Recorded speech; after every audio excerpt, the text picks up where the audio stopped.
कहानी शुरू होती है जहां एक आदमी एक डेड बॉडी को जंगल में से घसीट कर उस डेड बॉडी को काट कर एक गड्ढे में डाल देता है। उसके बाद हमें एक लड़के को दिखाया जाता है जिसका नाम जैक है, जो आने जाने वाले गाड़ियों से लिफ्ट मांगता रहता है पर उसे कोई लिफ्ट नहीं देता। हम उसके पीछे एक साइन बोर्ड देख सकते हैं जिस पर वार्निंग लिखा था कि कोई भी किसी अनजान व्यक्ति को गाड़ी में लिफ्ट ना दे, और इसी कारण कोई भी उसे लिफ्ट नहीं देता था। काफी देर बाद एक गाड़ी आकर उसके सामने रुक जाती है जिसके अंदर एक लड़का और एक लड़की झगड़ा कर रहे थे। उसे लगा कि वो लड़का उस लड़की को मार रहा था, इसीलिए वो उस गाड़ी के पास जाकर उस लड़के को गाड़ी में से निकालकर उसके धमकाता है, पर वो लड़का उसे बताता है कि वो लड़की पागल है और उस लड़की को गाड़ी से उतार देती है और वो लड़का वहां से चला जाता है। उसके बाद वो लड़की उसकी नाम वेरोनिका बताती है। वो ये भी बताती है कि वो अक्सर इस जगह पे आती रहती है क्योंकि उसे घूमना फिरना अच्छा लगता है। उसके बाद वो दोनों मिलकर लिफ्ट मांगते हैं पर उनको कोई भी लिफ्ट नहीं देता। तभी जैक वेरोनिका को बोलता है कि यहाँ के लोग बहुत अजीब है क्योंकि कोई भी किसी के मदद के लिए तैयार नहीं है, जिस पर वेरोनिका बताता है कि यहाँ एक सीरियल किलर की कहानी काफी मशहूर है जो अकेले लोगों को किडनैप करके मार देता है और इसी कारण अनजान लोगों को लिफ्ट नहीं देते। तभी रात होने के कारण वो दोनों पास ही में आग जलाकर रात को गुजारने की तरकीब निकालता है। बातों ही बातों में वेरोनिका जैक को एक डायरी में से एक कागज का टुकड़ा निकाल कर दिखाती है। वो उसे बताती है कि वो अपना सिग्नेचर प्रैक्टिस कर रही है।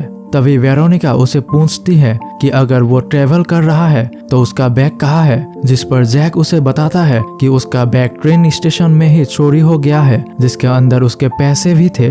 अभी सिर्फ उसका पासपोर्ट ही उसके पास है और इसीलिए वो गाड़ी में लिफ्ट मांग रहा था। अगले दिन सुबह वो दोनों फिर से लिफ्ट मांगते हैं पर उन दोनों को कोई भी लिफ्ट नहीं देता। थोड़ी देर बाद एक गाड़ी आकर रुकती है, तभी जैक उसके पास जाकर लिफ्ट मांगते हैं। वो आदमी उन दोनों को लिफ्ट देने से मान जाता है और वो अपना नाम ग्रिजर्ड बताता है। वेरोनिका खुश नहीं थी जब उसे पता चला कि वो आदमी उन दोनों को लिफ्ट दे रही है, पर जैक उसे मना लेती है गाड़ी में बैठने के लिए। वेरोनिका बहुत ही उदास मन से उस गाड़ी में बैठ गई। थोड़ी दूर जाने पर ग्रिजर्ड उन दोनों को अपने घर रात को रुकने के लिए इनवाइट करता है और वो ये भी बताता है कि अगली सुबह वो उनको उसी जगह छोड़ आएगा जहां वो जाना चाहता है। यह बात सुनकर जैक मान जाता है और वेरोनिका ना चाहते हुए भी जैक के साथ हाँ में हाँ मिला देती है। थोड़ा दूर जाने पर ग्रिजर्ड का घर आ जाता है। उसके बाद ग्रिजर्ड की वाइफ उन लोगों को वेलकम करती है। वो जैक को रहने के लिए उसका कमरा दिखाती है।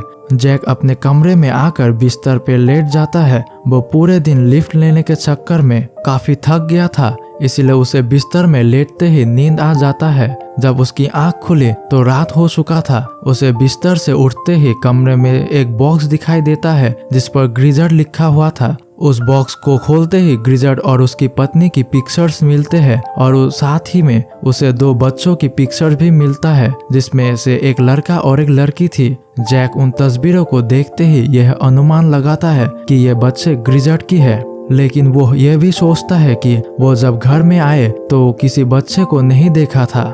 रात को सब एक साथ मिलकर खाना खाने के बाद जैक वेरोनिका के पास जाता है जो सिगरेट स्मोक कर रही होती है। तब जैक भी उसके पास आकर बैठ जाता है। तब वेरोनिका जैक को बताती है कि बचपन में जब वो और उसका भाई हाइड एंड सीक खेल रही थी तब उसका भाई एक ट्रैक्टर के नीचे आकर मारा जाता है, और वो ये भी बताती है कि उसकी माँ बाप अब इस दुनिया में नहीं रहे। वेरोनिका की ये बात सुनकर जैक को काफी बुरा लगता है। उसके बाद जैक ग्रिजर्ड के पास जाता है जो टीवी देख रहा था। पास बैठकर जैक ग्रिजर्ड को उसके बच्चों के बारे में पूछता है, पर ग्रिजर्ड उसे बताता है कि उसका कोई बच्चा नहीं है। तभी जैक सोच में पड़ जाता है कि वो जिस बच्चों के पिक्चर्स देखे थे वो कौन थे, पर वो ज्यादा ना सोचकर सोने के लिए चला जाता है क्योंकि उसे अगली सुबह अपने घर के लिए निकलना था। अगली सुबह वो उठकर सबसे पहले वेरोनिका के कमरे में जाता है ताकि वो दोनों अपने मंजिल तक जा सके, पर उस कमरे में वेरोनिका नहीं थी। जैक ग्रिजर्ड के पास जाकर वेरोनिका के बारे में पूछता है, पर ग्रिजर्ड उसे बताता है कि वेरोनिका सुबह ही यहाँ से चली गई। ग्रिजर्ड बताता है कि वो तुम्हें डिस्टर्ब नहीं करना चाहती थी, इसीलिए तुम्हें बिना बताए ही चली गई। पर जैक को ग्रिजर्ड पे शक हो रहा था, इसलिए वो पूरे घर वेरोनिका को ढूंढा।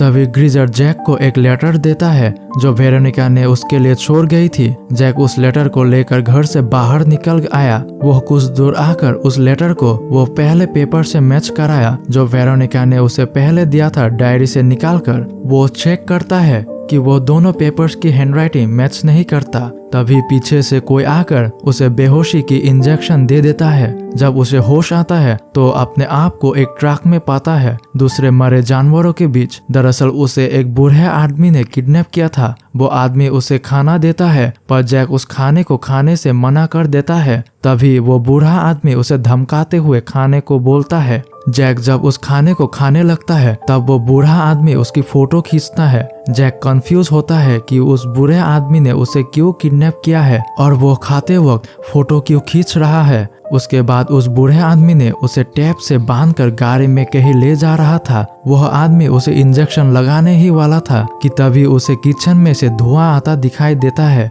वो आदमी भागकर उस किचन में जाता है और इधर मौका पाते ही जैक एक कील से अपने टेप को काट देता है और वहां से भाग जाता है। भागते हुए वो फिर से ग्रिजर्ड के घर आता है क्योंकि उसे लगता है कि वेरोनिका अभी भी घर में है। वो देखता है कि ग्रिजर्ड और उसकी पत्नी कहीं जा रहे थे और वो मौका पाते ही उस घर में घुस जाता है। वह जाकर वेरोनिका को पूरा घर ढूंढा और लास्ट में उसे वेरोनिका को एक कमरे में बंधी हुई मिली। वो जल्दी से जाकर उसकी रस्सी को काट देते हैं। तभी उन्हें गाड़ी की आवाज सुनाई दी। खिड़की से देखने पर उन दोनों को पता चलता है कि ग्रिजर्ड और उसकी पत्नी लौट आई है। तभी वो दोनों भागकर ग्रिजर्ड की गैरेज से गाड़ी लेकर भाग गए। तभी ग्रिजर्ड और उसकी पत्नी भी दूसरे गाड़ी से जैक और वेरोनिका का पीछा करता है। थोड़ी दूर जाकर वेरोनिका और जैक की गाड़ी का एक्सीडेंट हो जाता है। फिर वो दोनों भागते हुए एक घर में घुस जाता है। तभी उस घर का मालिक आता है। हम देख सकते हैं कि वो बूढ़ा जिसने जैक को किडनैप किया था वही उस घर का मालिक है।